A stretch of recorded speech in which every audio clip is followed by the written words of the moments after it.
And now for a Republican perspective, I'm joined by Representative James Comer of Kentucky.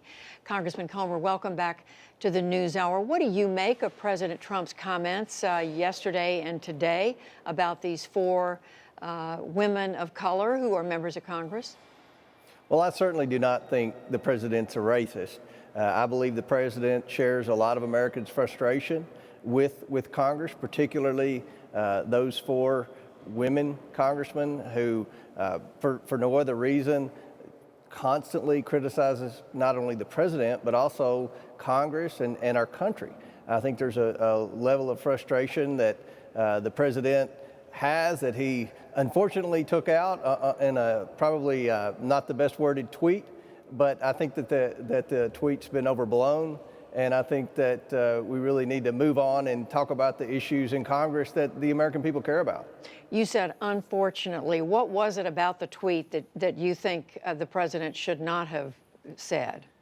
Well, there's just been the whole term racism has been thrown around in Congress a lot more over the last 2 months than I've ever heard the word used. Just last week you had Ocasio-Cortez basically call Pelosi racist for some of the comments that she made about women of color.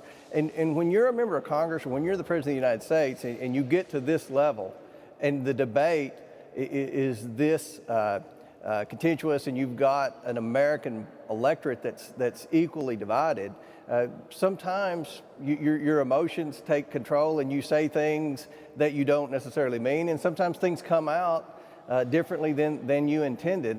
You mentioned your constituents. What are they telling you? Well, I was in Kentucky all weekend. I was at the airport in Louisville this morning, talked to a lot of people from all across my district and all across Kentucky. And I can tell you, my people are not offended by the tweets.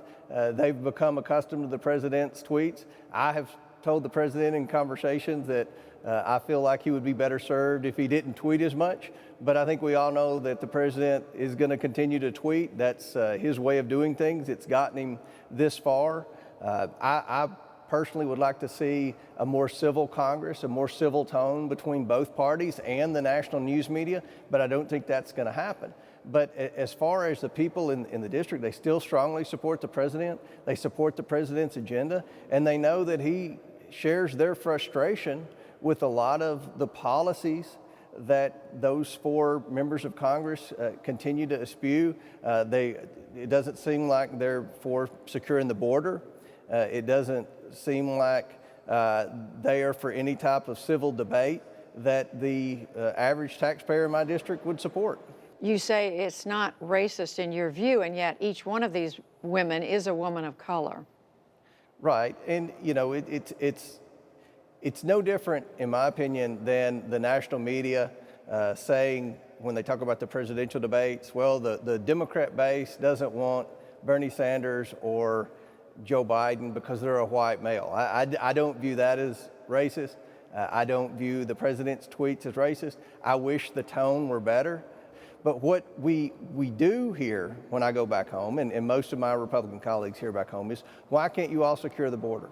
Why can't you all balance the budget? Why can't you all fix prescription drug prices? These are the issues that Americans care about, and I think that there are unfortunately people in America who were probably somewhat offended by the tweet. But at the end of the day, I don't think that the tweet deserves the amount of press coverage that it's gotten. One other thing, Congressman, what do you make of the president's statements over the last number of weeks that he intends for there to be massive roundups of undocumented immigrants in this country? Now, we haven't seen that happen, but the president has talked about it a good deal. What do you make of that? What the president is experiencing right now, as witnessed by his tweets and some of his statements, is he's frustrated that Congress won't support his agenda that he feels like is the same agenda he campaigned on, the same promises he made during the campaign. And he's also frustrated that the tone, especially by the four female congresswomen who we're talking about today, who were referenced in the president's tweets, their constant, trashing of ICE. The border agents are trying to do their job to secure the border. These facilities where we have all these migrant they weren't built to house the number of people that they're housing. They certainly weren't built to house children. So, you know, those 4 female members of Congress are constantly criticizing the president over things that really aren't his fault. You know, he was elected to secure the border. You know, build the wall was one of the main talking points in his campaign. But yet we have an open border and we have people coming in the United States. It's a drain on the Treasury. It's a drain on law enforcement.